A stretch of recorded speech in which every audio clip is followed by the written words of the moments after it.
Good afternoon, students. Today we will start the topic value education और सबसे पहले हम देखेंगे कि वैल्यूज़ क्या होते हैं, एटीट्यूड्स क्या होते हैं, वैल्यू एजुकेशन क्या होती है. So the values and attitudes we live by affect how we relate to other people and to all our activities in the environment, and so are a major influence on our prospectus for achieving a sustainable future. जो हमारी values हैं, जो हमारा attitude है life के लिए या दूसरे लोगों के लिए, ठीक है, जो हम एनवायरनमेंट में जो हमारी एक्टिविटीज़ हैं एनवायरनमेंट में, जिसकी वजह से एनवायरनमेंट सफ़र होता है या अफेक्ट होता है, ठीक है, तो इस चीज़ का मेजर इन्फ्लुएंस होता है कि हमारे सस्टेनेबल फ्यूचर में हम क्या अचीव करने वाले हैं. ठीक है, although they can not be separated from cognitive understanding, yet values and attitudes relate to the affective और emotional dimension of human behaviour. हालांकि हम जो है अपने कॉग्निटिव अंडरस्टैंडिंग से इसको सेपरेट नहीं कर सकते हैं, वैल्यू एजुकेशन को, वैल्यूज़ को, एटीट्यूड्स को, लेकिन वैल्यू और एटीट्यूड जो हैं वो रिलेटेड होते हैं किसके, हमारे इमोशनल डायमेंशन के. ठीक है, क्योंकि ये हमें अफेक्ट करते हैं ह्यूमन बिहेवियर को. हमारे जो वैल्यू है, हमारा जो एटीट्यूड है, वो किसी दूसरे पर्सन को अफेक्ट कर सकता है इमोशनली. ठीक उसी तरह एनवायरनमेंट को, जो हमारी एक्टिविटीज़ हैं, हमें जो वैल्यूज़ मिली है, हमें जो एटीट्यूड है एनवायरनमेंट को लेके, उसकी वजह से जो हम एक्टिविटीज़ करते हैं, हम मान लीजिए एयर पॉल्यूशन कर रहे हैं, हम जो है वाटर वेस्टेज कर रहे हैं, वाटर पॉल्यूशन कर रहे हैं, तो ये हमारी जो एक्टिविटीज़ है उसी तरह से एनवायरनमेंट पे भी उसका असर पड़ता है. While values and attitude are similar in this regard, they differ in several important ways. ठीक है, वैल्यूज़ और एटीट्यूड्स में बहुत सारी जो है सिमिलैरिटीज़ होती हैं, बट फिर भी ये दोनों एक दूसरे से अलग होते हैं. Values are generally long term standards और principles that are used for judging the worth of an idea और एक्शन. एक लॉन्ग टर्म स्टैंडर्ड या प्रिंसिपल होता है वैल्यू की बात करें हमें, तो वैल्यूज़ जो हैं एक लॉन्ग टर्म स्टैंडर्ड, या हम कह सकते हैं सिद्धांत जो होते हैं हमारे, लॉन्ग टर्म प्रिंसिपल्स वो होते हैं, जिसकी वजह से हम किसी के आइडिया और एक्शन को की वर्थ को जज कर सकते हैं. They provide the criteria by which we decide whether something is good और बैड, राइट और रॉन्ग. वो एक ऐसा क्राइटेरिया प्रोवाइड करते हैं, ठीक है, जिस पे बेस्ड होके या जिसके आधार पर हमें ये डिसाइड करना है कि कोई चीज़ या कोई पर्सन सही है या गलत है. ठीक है, कि मतलब अगर वो जो पर्टिकुलर वैल्यूज़ जो डिपिक्ट कर रहा है, मान लीजिए कोई स्टूडेंट है या कोई भी है, हमारे आस पड़ोस में कोई है, ठीक है, तो उसकी वैल्यूज़ जो भी डिपिक्ट वो कर रहा है, उसी से हम पता लगाएंगे कि वो अच्छा इंसान है, बुरा इंसान है, सही है, गलत है. ठीक है, एटीट्यूड क्या होता है? Attitude predispose us to respond in particular ways to people and events. जो हमारा एटीट्यूड होता है उससे हमें ये पता लगता है कि हम पर्टिकुलर लोगों के बारे में, पर्टिकुलर इवेंट्स या एक्टिविटीज़ के बारे में हमारे क्या रिस्पॉन्स होता है, हम कैसे अपना प्रतिक्रिया देते हैं, हम कैसे रिस्पॉन्ड करते हैं पर्टिकुलर लोगों के लिए. ठीक है, तो हमारा एटीट्यूड है वो. मान लीजिए अभी वैक्सीन के लिए कुछ लोगों का एटीट्यूड कैसा है कि वो वैक्सीन लगवाना चाहते हैं या नहीं चाहते, वो क्या सोचते हैं उसके बारे में. तो basically what we think about some person or some event or some particular thing. ठीक है, so they are not so deeply felt as values and quite often change as a result of experience.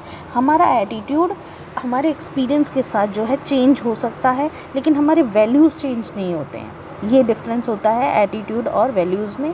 जो हमारा attitude है, मान लीजिए अगर हमारा अच्छा एक्सपीरियंस रहा किसी पर, हमारा एक पर्टिकुलर पर्सन के लिए गलत एटीट्यूड है, हम उसे अच्छा नहीं मानते, ठीक है। और हमने जो है उसके साथ 1 साल रहे या 2 महीने रहे या कुछ भी ऐसा हुआ जिससे कि हमारा उसके साथ एक्सपीरियंस अच्छा रहा, तो हमारा जो एटीट्यूड है उसके लिए बदल जाएगा। So attitude can be changed, ठीक है, as a result of experience. उसके बाद है value education. Value education is the process by which people give values to other peoples. जो हमारी वैल्यू एजुकेशन होती है, जो हमारे संस्कार होते हैं, वो ये प्रोसेस है, वो ऐसी प्रोसेस है जिससे कि जो लोग हैं एक दूसरे की वैल्यू करते हैं, ठीक है। उसके बाद है it can be an activity that can take place in any organization during which people are assisted by others. ये ऐसी एक्टिविटी है, इसको हम एक एक्टिविटी के तौर पर भी ले सकते हैं, और ये कहीं भी किसी भी ऑर्गेनाइजेशन में हम इसको जो है करा सकते हैं। During which people are assisted by others who may be older in position of authority और आर मोर एक्सपीरियंस। जैसे हमें घर पे हमारी फैमिली वैल्यूज़ मिलती हैं, ऐसे ही वर्क प्लेस पे हमारे जो है प्रोफेशनल वैल्यूज़ मिलती हैं। तो हम इसको एक एक्टिविटी की तरह भी ले सकते हैं जो कि किसी भी ऑर्गेनाइजेशन में की जा सकती है, और उनको वहाँ पे वैल्यूज़ कौन सिखाएगा? जो हमसे बड़े हैं, हमारे सीनियर्स हैं, जो किसी अथॉरिटी की पोजीशन में है, या जो हमसे ज़्यादा एक्सपीरियंस हैं, ठीक है। एजुकेशनल इंस्टीट्यूशन में कैसे होगा? एजुकेशनल इंस्टीट्यूट्स जो हैं वो एक बहुत बड़ा रोल प्ले करते हैं प्रमोशन ऑफ वैल्यूज़ में, ठीक है। वैल्यूज़ जो बच्चों को सिखाई जाती हैं, मॉरल वैल्यूज़ हो गई, ठीक है, तो उनको प्रमोट करने के लिए एजुकेशनल इंस्टीट्यूट्स एक वाइटल रोल प्ले करते हैं। Then value education can take place at home, ठीक है। तो जो है फैमिली वैल्यूज़ हो गई, मॉरल वैल्यूज़ होगी, वो हम घर से भी सीखते हैं, as well as in schools में, कॉलेजेस में, यूनिवर्सिटीज़ में।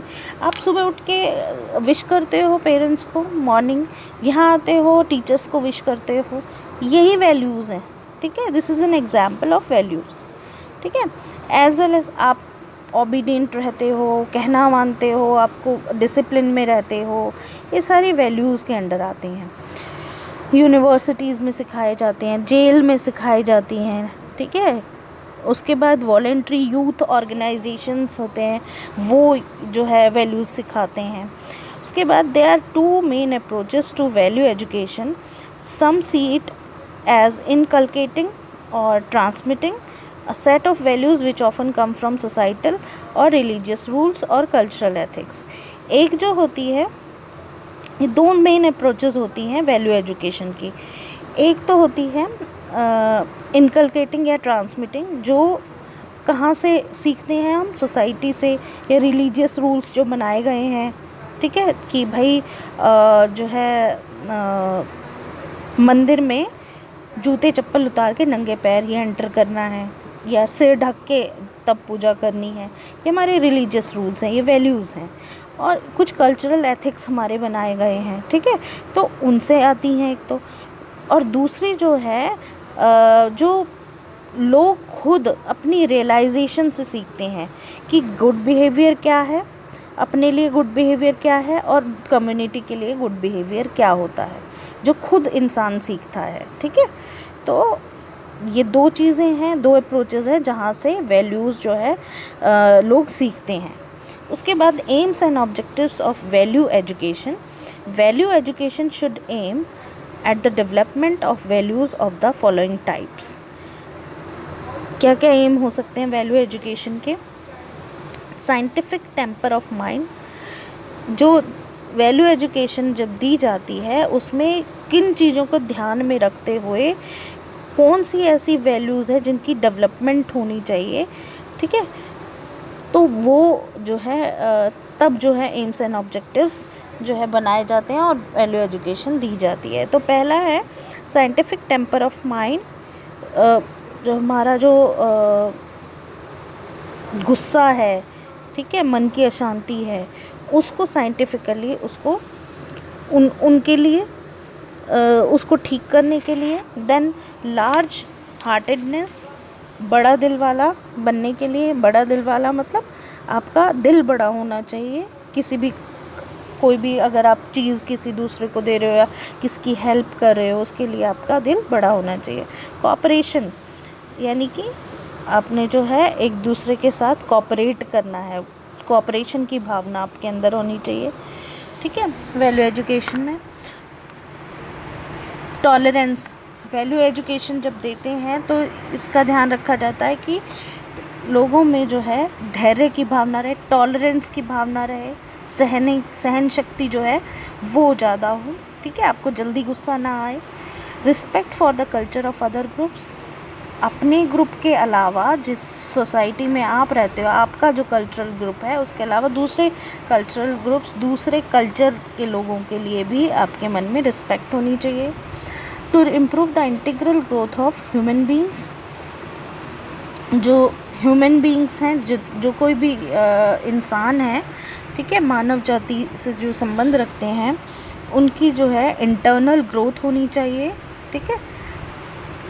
To create attitudes and improvement towards sustainable lifestyle, sustainable lifestyle we have already discussed many a times about sustainable lifestyle.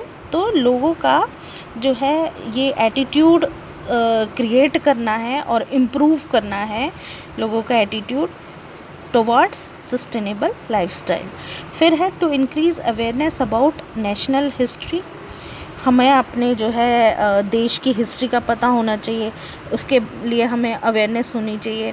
हमारा कल्चरल हेरिटेज क्या है, हमें वो पता होना चाहिए। कॉन्स्टिट्यूशनल राइट्स पता होने चाहिए, नेशनल इंटीग्रेशन पता होना चाहिए, देन कम्युनिटी डेवलपमेंट पता होना चाहिए, एनवायरनमेंट के बारे में कि क्या सही है एनवायरनमेंट के लिए, क्या गलत है एनवायरनमेंट के लिए, किससे नुकसान हो रहा है एनवायरनमेंट को। सो थ्रेट्स ऑफ एनवायरनमेंट, ये सारी चीज़ों के बारे में हमें अवेयरनेस होनी चाहिए। ये हमारी वैल्यूज़ में के अंडर आता है। Then to create and develop awareness about the values, their significance and roles, हमें अपनी वैल्यूज़ के बारे में जो है अवेयरनेस होनी चाहिए कि हमें कैसे इनको क्रिएट करना होता है, क्योंकि हम अपने, ठीक है, हमने सीख लिए, उसके बाद हमें ये भी पता होना चाहिए ना कि हम दूसरे लोगों को कैसे सिखाएंगे, हम अपने बच्चों को कैसे सिखाएंगे। ठीक है, तो इसका हमें पता होना चाहिए कि कैसे क्रिएट करनी है अवेयरनेस वैल्यूज़ के लिए, कैसे डेवलप करनी है दूसरे इंसानों में, इसका सिग्निफिकेंस क्या है और इसका रोल क्या है वैल्यूज़ का हमारी लाइफ में। फिर है to know about various living and non living organisms and their interaction with the environment, हमें ये पता होना चाहिए कि हमारे जो जितना भी यूनिवर्स है या हमारा जो भी अर्थ है, उस पे लिविंग और नॉन लिविंग ऑर्गेनिजम्स कौन कौन से होते हैं, हमें सबके बारे में जानकारी होनी चाहिए थोड़ी थोड़ी, और उनका इस एनवायरनमेंट के साथ क्या इंटरेक्शन है। ठीक है, हमने वेब चेन पढ़ते हैं हम, ठीक है, हम जो है अपने जो है आसपास के living organism, non living things, इन सब के बारे में पढ़ते हैं, किसका क्या रोल है। ठीक है, हमें ये पता होना चाहिए इस जो पृथ्वी पर जितने भी जीव जंतु हैं वो किसी पर्पस से जो है बनाए गए हैं और उनका क्या पर्पस है, हमें ये पता होना चाहिए। हमें अननेसेसरीली उनको हार्म नहीं पहुंचाना चाहिए। ठीक है, उसके बाद है need for value education, education in moral awareness should be endorsed to orient the progress in science and technology towards the welfare of mankind। हमें क्यों ज़रूरत है वैल्यू एजुकेशन की, हमें मॉरल अवेयरनेस में जो एजुकेशन की ज़रूरत इसलिए है क्योंकि इट शुड बी एंडोर्स्ड, क्योंकि ये हमारी साइंस और टेक्नोलॉजी की प्रोग्रेस के बारे में हमें ओरिएंटेशन देती है। और जब हम साइंस एंड टेक्नोलॉजी की प्रोग्रेस के बारे में ओरिएंटेशन लेंगे तो हमें ये पता लगेगा कि ये मैनकाइंड के वेलफेयर के लिए है या ये हमारे एनवायरनमेंट को ख़राब कर रही है साइंस एंड टेक्नोलॉजी। ठीक है, तो इसके लिए हमें वैल्यू एजुकेशन, हमें हमारी जो वैल्यूज़ हैं, हमारी जो अच्छी जो सीख है, जो हमारे संस्कार हैं, वही हमें बताएंगे ना हमारी जो कि भाई जो साइंस एंड टेक्नोलॉजी जो यूज़ हो रही हैं, दिन ब दिन प्रोग्रेस हो रही है उसमें, वो क्या मैनकाइंड के वेलफेयर के लिए है या नहीं है। ठीक है। उसके बाद है common values should be rediscovered to unite human beings with the general decline of traditional value. जो जिन जिन जिन भी ह्यूमन बींग्स की ट्रेडिशनल वैल्यूज़ में जनरल डिक्लाइन हो रहा है, ठीक है, जैसे पहले के जो ट्रेडिशनल वैल्यू, पहले के जो लोग थे वो ट्रेडिशनल वैल्यूज़ को बहुत मानते थे, अब धीरे धीरे कम होता जा रहा है। ठीक है। लोग जो है अलग अलग जो है कल्चर, वेस्टर्न कल्चर वो अपना रहे हैं, अपना ट्रेडिशन खोते जा रहे हैं। सो क्या करना है कि कॉमन वैल्यूज़ इन लोगों के लिए जो है कॉमन वैल्यूज़ रीडिस्कवर करनी है। ठीक है, ताकि हम ह्यूमन बींग्स को यूनाइट कर सकें, फिर से यूनाइट कर सकें। और क्योंकि उनकी जो है ट्रेडिशनल वैल्यूज़ डाउन होती जा रही है, डिक्लाइन होती जा रही है, इसलिए हमें ज़रूरत है कि हम उनकी कॉमन वैल्यूज़ को रीडिस्कवर करें। उसके बाद है teachers pass value to the students both consciously and unconsciously through their conduct in and out of the classroom. जब हम लोग आते हैं, कोई भी टीचर है आपका, कोई भी फैकल्टी मेम्बर है, हम लोग आपकी क्लास में एंटर होते हैं, आप बहुत सारी चीज़ें ऑब्जर्व करते हैं हमारे बारे में। तो जैसे कि टीचर कैसे खड़ा है, कैसे बात कर रहा है, टीचर के बोलने का तरीका क्या है। ठीक है, टीचर आपकी बात सुन रहा है, नहीं सुन रहा है। ठीक है, आपको कभी कोई हेल्प की ज़रूरत है तो क्या टीचर ने कंसिडर किया। ठीक है, आपकी तबीयत ख़राब होती है तो क्या टीचर ने आपकी बात सुनी। ये बहुत सारी चीज़ें हैं जो डायरेक्टली और इनडायरेक्टली टीचर से बच्चे सीखते हैं, कॉन्शियसली और अनकॉन्शियसली। ठीक है, जैसा टीचर का बिहेवियर होता है क्लासरूम में बच्चों के लिए, वैसे ही बच्चे जो है उनसे सीखते हैं। Therefore, the need for a consciously planned value education program is obvious to establish a formal learning. इसलिए अगर हम एक प्लान्ड वैल्यू एजुकेशन प्रोग्राम अगर ऑर्गेनाइज करते हैं बच्चों के लिए, तो ये एक फॉर्मल लर्निंग को एस्टैब्लिश करता है। ठीक है, तो उसके बाद है students might face more complicated decision making situations about issues involving values. जो स्टूडेंट्स होते हैं वो बहुत सारी ऐसी सिचुएशंस आती हैं जिसमें डिसीज़न मेकिंग उनकी कॉम्प्लिकेशंस फेस करते हैं। ठीक है, कई बारी जो वैल्यूज़ से रिलेटेड जो इश्यूज़ होते हैं, आप लोगों के आपस में लड़ाइयाँ हो जाती हैं, या फिर कई बारी जो है किसी ने चोरी कर लिया, किसी दूसरे की कोई चीज़ चोरी कर ली। ठीक है, कुछ भी ऐसी चीज़ होती है, तो बहुत सारी ऐसी सिचुएशंस आती हैं जब जो स्टूडेंट्स फेस करते हैं वैल्यूज़ से रिलेटेड, उन डिसीज़न मेकिंग नहीं हो पाता है उनसे। So they should be helped in developing the ability to make proper choices in such situations through value education. उनको जो है ये हेल्प मिलनी चाहिए स्कूल्स में या कॉलेजेस में, कि वो इस ऐसी एबिलिटी को डेवलप करें ताकि वो ऐसे सिचुएशंस में प्रॉपर चॉइस या प्रॉपर डिसीज़न मेकिंग कर सके। ठीक है, थ्रू वैल्यू एजुकेशन, इसलिए हमें वैल्यू एजुकेशन की ज़रूरत है। Then increase in juvenile delinquency is a crisis to the youth who undergoes the process of personal growth. In such situations value education assumes a special significance. आपने देखा है जो 18 साल से कम के बच्चे होते हैं उनको बोलते हैं हम जुवेनाइल। ठीक है, और जो अपराधी होते हैं, ठीक है, जो भी कुछ क्राइम करते हैं, जुवेनाइल डेलिंक्वेंसी में इन्वॉल्व होते हैं, ये आपने देखा है कि बढ़ती जा रही है, जुवेनाइल क्राइम या जुवेनाइल डेलिंक्वेंसी बढ़ती जा रही है।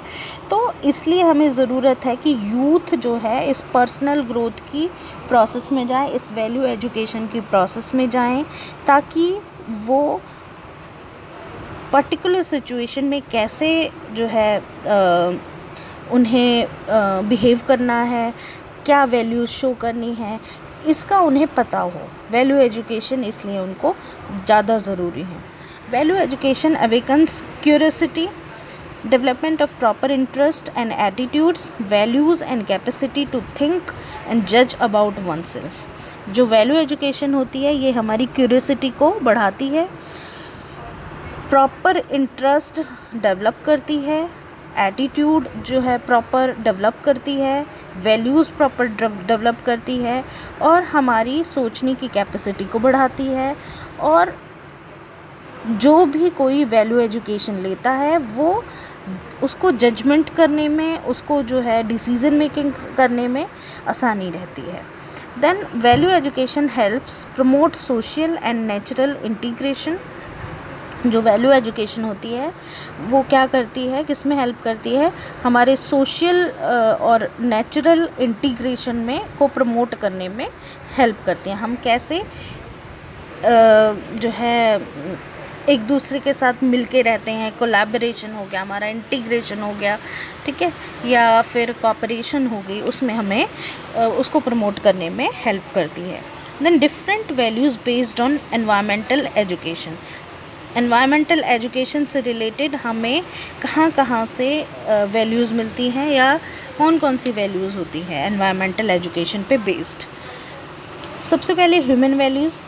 Preparation of textbook and resource material about environmental education can instill human values in the children, and it plays an important role in building positive attitudes about environment. The basic human value, man in nature rather than nature for man, is infused through the environmental education. हम इतने दिनों से EVS पढ़ रहे हैं, आपको क्यों ये EVS पढ़ाई जाती है, क्यों आपके जो है कोर्स में है, क्यों टेक्स्ट बुक्स हैं, क्यों आप स्कूल टाइम से EVS पढ़ते हो, ताकि एनवायरनमेंट से रिलेटेड आप बच्चों में और फिर आप बड़े हो गए, ठीक है, सभी लोगों में जो है एनवायरनमेंट से रिलेटेड वैल्यूज़ पता होने कि क्या वैल्यू होती है, ठीक है, आपकी क्या ह्यूमन बेसिकली आपने एनवायरनमेंट को कोई मतलब अपना ये नहीं कि आपने ख़रीद लिया है, ठीक है। Man in nature, not nature for man, ठीक है। नेचर आदमी के लिए नहीं है, इंसानों के लिए नहीं है, मैन जो है इस नेचर में रह रहा है।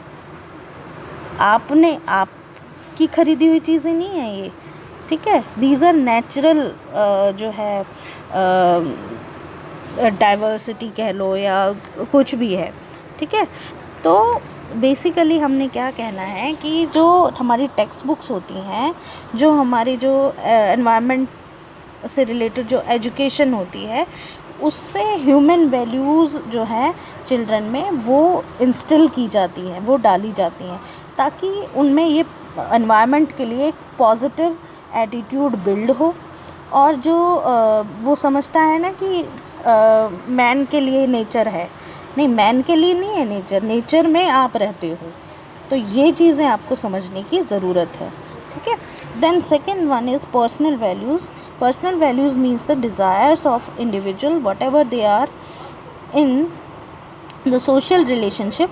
Some of the personal values are excellence, honesty, self-confidence, self-motivation, punctuality, ambition, courage, creativity, imagination, etc., which can be achieved through the environmental education.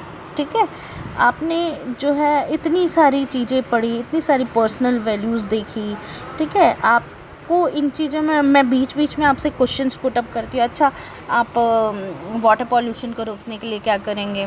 अच्छा, आप एयर पॉल्यूशन को रोकने के लिए क्या करेंगे? सॉइल पॉल्यूशन से कैसे हमारे हेल्थ को जो है नुकसान होता है? बहुत सारे क्वेश्चंस आपको पढ़ाते हुए बीच में पूछती हूँ, बट इसमें आप अपनी कुछ बच्चे जो है अच्छे से जवाब देंगे, ऑनेस्टी से जवाब देंगे, सबसे पहले जवाब देंगे। कुछ जो है अपनी क्रिएटिविटी दिखाते हैं। अभी हमने आपको एक प्रोजेक्ट दिया था सेव स्पैरो सेव एनवायरनमेंट वाला, तो उसमें आप लोगों ने अपनी क्रिएटिविटी दिखाई, अपनी इमेजिनेशन दिखाई। सो ये जो हमारी पर्सनल वैल्यूज़ हैं, ये जब हम कोई सोशल रिलेशन बनाते हैं तो ये ज़रूरी होती हैं, ये पर्सनल वैल्यूज़ उस टाइम शो करने के लिए, ठीक है। तो कुछ जो पर्सनल वैल्यूज़ हैं हमारी एनवायरमेंटल एजुकेशन के थ्रू भी आती हैं, ठीक है। जैसे कि हमारा एक्सीलेंस हो गया, ऑनेस्टी होगी, सेल्फ कॉन्फिडेंस हो गया, सेल्फ मोटिवेशन हो गया, पंक्चुअलिटी हो गया, एम्बिशन, करेज, क्रिएटिविटी, इमेजिनेशन। आप कूड़ा अगर कूड़ेदान में ही डाल रहे हो, कहीं और नहीं फेंक रहे, तो उसमें आपकी पर्सनल वैल्यू झलकती है, ठीक है। तो ये बहुत सारी ऐसी पर्सनल वैल्यूज़ हैं जो कि डिपिक्ट करती हैं, और ये हम एनवायरमेंटल एजुकेशन के थ्रू भी ला सकते हैं। उसके बाद है social values. Individuals cannot live in the world without having interaction with others in the environment. People want social values like love, affection, friendship, peer group, reference group, empathy, hospitality, courage, service, justice, freedom, patience, forgiveness, coordination, sympathy, tolerance, etc. Social values are more important for a healthy and good environment for every organization. Environment ज़रूरी नहीं है कि हम पेड़ पौधों की बात करें, हम जानवरों की बात करें। Environment ये जो हमारा जो आसपास जहाँ हम काम करते हैं, वर्क प्लेस जहाँ हम पढ़ते हैं, जहाँ हम रहते हैं, वो भी तो environment ही होता है। तो सोशल वैल्यूज़ से हमारा एनवायरनमेंट कैसे हेल्दी रह सकता है, हम ये भी सीखते हैं। सोशल जो है हमारे इंटरेक्शन के लिए सोशल वैल्यूज़ बहुत ज़्यादा ज़रूरी है। ये इतनी सारी जो एग्ज़ाम्पल हैं सोशल वैल्यूज़ के, ये भी मैंने बताए। तो इन सोशल वैल्यूज़ से हम जो है एक हेल्दी और गुड एनवायरनमेंट क्रिएट कर सकते हैं किसी भी ऑर्गेनाइजेशन में। इसके बाद है cultural and religious values. These values emphasize that man should not exploit nature and it should be conserve. जो हमारी कल्चरल वैल्यूज़, जो हमारी रिलीजियस वैल्यूज़ हैं, वो हमें सिखाती हैं कि हमें जो है अपने नेचर को एक्सप्लॉइट नहीं करना है, ख़राब नहीं करना है, ठीक है। आप हमारे हिंदू जो धर्म है उसमें पेड़ पौधों की बहुत महत्वता है, ठीक है। क्यों है? हम उनकी पूजा करते हैं, हम पीपल की पूजा करते हैं, हम तुलसी की पूजा करते हैं, है ना। तो बहुत उन चीज़ों की महत्व को, उन चीज़ों की इम्पोर्टेंस को हमें बताया जाता है। तो बहुत सारी कल्चरल और रिलीजियस वैल्यूज़ हैं जिनकी जो ये सिखाती हैं कि हमें अपने जो नेचर है उसको ख़राब नहीं करना है, एक्सप्लॉइट नहीं करना है, और उसको कंजर्व करके रखना है। अभी आप इतनी सारी देखो, आयुर्वेदा है हमारा, उसी पे डिपेंड करता है सारी नेचुरल चीज़ों पे, हमारे नेचर पे, ठीक है। सो cultural customs and rituals in many ways teach us to perform functions to protect and conserve nature and giving respect to every aspect of nature, treating rivers, हम नदियों की पूजा करते हैं, हम पहाड़ों की पूजा करते हैं, ठीक है। सो फॉरेस्ट हैं, ठीक है। ये हम सब, ये जितनी भी नेचुरल चीज़ें हैं ये हमारे लिए एक सेक्रेड हैं, ठीक है। तो हमें इनका ध्यान रखना है, इनको कंजर्व करके रखना है। उसके बाद है ethical values. Environmental education should include the ethical values of earth centric rather than human centric world view. जो हमारी एनवायरमेंटल एजुकेशन होती है इसमें हमारी एथिकल वैल्यूज़ आती हैं जो कि अर्थ सेंट्रिक होती हैं, ना कि ह्यूमन सेंट्रिक, ठीक है। The educational system should promote thinking about the conservation of nature instead of considering a human being as supreme. जो human beings हैं, जो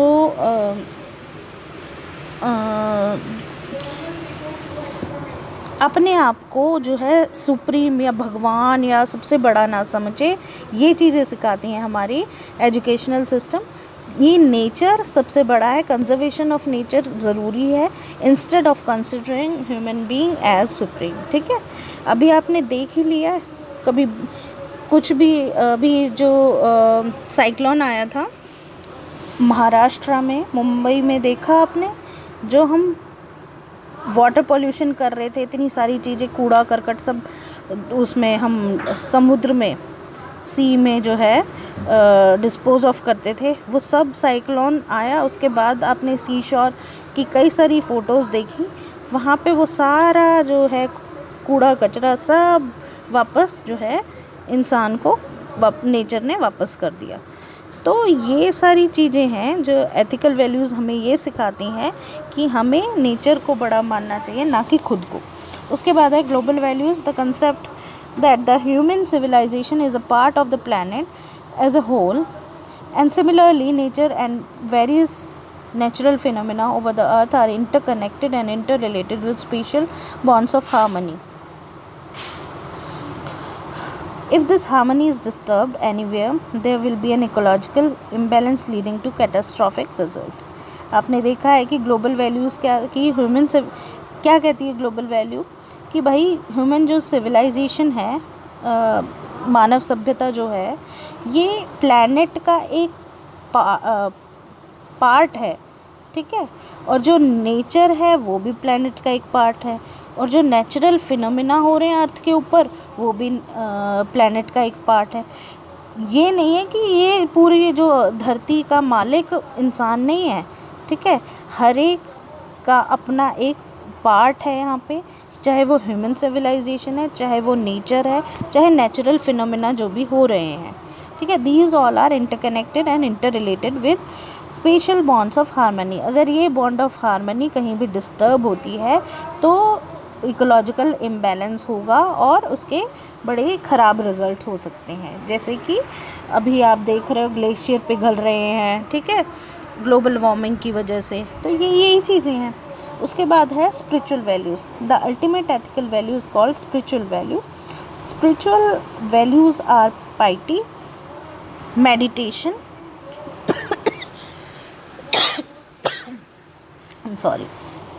yoga, self discipline, control, purity and devotion to God, जो भी हमारी spiritual values हैं, ठीक है। उसके बाद spiritual values highlight the principles of self restraint, self discipline, containment. ये सारी जो ये स्पिरिचुअल वैल्यूज़ हैं, मेडिटेशन, योगा, ठीक है, ये सारी चीज़ें सिखाती क्या है हमें ultimately? Self restraint, self discipline, contentment, reduction of wants, freedom from general greed and austerity. जब ये चीज़ हमें समझ में आ जाती है तो हम दूसरे का नुकसान कर ही नहीं सकते, हम एनवायरनमेंट को ख़राब कर ही नहीं सकते, ठीक है। फिर आती हैं moral values. Moral values impart respecting others and other ourselves, respecting the right of others, keeping promises, avoiding unnecessary problems with others, avoiding cheating and dishonesty, showing gratitude to others and encourage them to work, ठीक है। तो जो moral values हैं वो हमें ये सारी चीज़ें सिखाती हैं। मॉरल वैल्यूज़ जब हमारे अंदर होंगी अच्छी, तो हम किसी और को जो है ख़राब नहीं करेंगे, हम एनवायरनमेंट को एक्सप्लॉइट नहीं करेंगे। उसके बाद है it is universal values that indicate the essence of the human condition. It is through universal values that humans link themselves with humanity and cosmos. Universal values can be experienced as life, joy, brotherhood, love, compassion, service, bliss, truth and eternity. ठीक है, ये सारी चीज़ें हमें जो है जो universal values होती हैं वो हमें इंडिकेट करती हैं कि ह्यूमन कंडीशन क्या एसेंस क्या है, ठीक है, कि यूनिवर्सल वैल्यूज़ के थ्रू ही ह्यूमन अपने आप को लिंक करते हैं ह्यूमैनिटी से, कॉस्मोस से, ठीक है। तो ये सारी चीज़ें हमें बताती हैं कि हम कि एनवायरमेंटल एजुकेशन डिफरेंट वैल्यूज़ के जो डिफरेंट वैल्यूज़ हैं वो एनवायरमेंटल एजुकेशन के ऊपर किस तरह से बेस्ड होती है, ठीक है। So this is all about today. Now coming to challenges of value education. क्या क्या challenges हैं value education के रास्ते में? So lack of proper value education in school and society leads to the violation of human rights. सबको पता है. Then some facts related to the violation of human rights problem are given below. कुछ examples हैं या कुछ facts हैं कि जब ह्यूमन राइट्स का वायलेशन होता है और उससे जो प्रॉब्लम आती है। Violation of human rights is a regular feature by person in power और person belonging to the underworld. आपने देखा ही है, जो पावर में, जिनके पास पावर है, पॉलिटिक्स में है या पैसे की पावर है या कोई अंडरवर्ल्ड से कोई कनेक्शन है, वो ह्यूमन राइट्स को आराम से वायलेट कर देते हैं। उसके बाद police violation of human rights is a recurring phenomena. आपने देखा है कि पुलिस के लोग काफ़ी लोग ऐसे होते हैं जो अपनी पावर का गलत यूज़ करते हैं, अब्यूज़ जो है वो करते हैं। उसके बाद है इसकी वजह से वो ह्यूमन राइट्स को जो है वायलेट करते हैं। Judiciary takes a long time in deciding the cases of human right violation. हमारे जो जुडिशल सिस्टम है वो भी इस तरह का है कि फाइल्स जो है बहुत कई सालों तक पड़ी रहती हैं, जिसकी वजह से जो ह्यूमन राइट वायलेशन के जो केसेस हैं उसमें डिसीजन बहुत लंबे टाइम तक पेंडिंग में रहता है। Women and right children are abused in every place, ठीक है। Moral and ethical values exist in name only, no practice of values. Materialism is causing the violation of human rights. जो materialistic world जो हो गया है इसकी वजह से ह्यूमन राइट्स का वायलेशन होता ही होता है।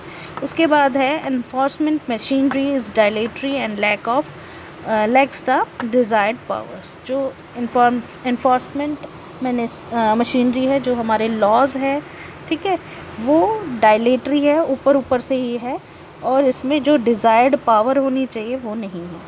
सो इसकी वजह से जो है इसकी वैल्यू एजुकेशन प्रॉपरली लोगों तक पहुंच नहीं रही है, ठीक है। So this is all about today. Thank you so much.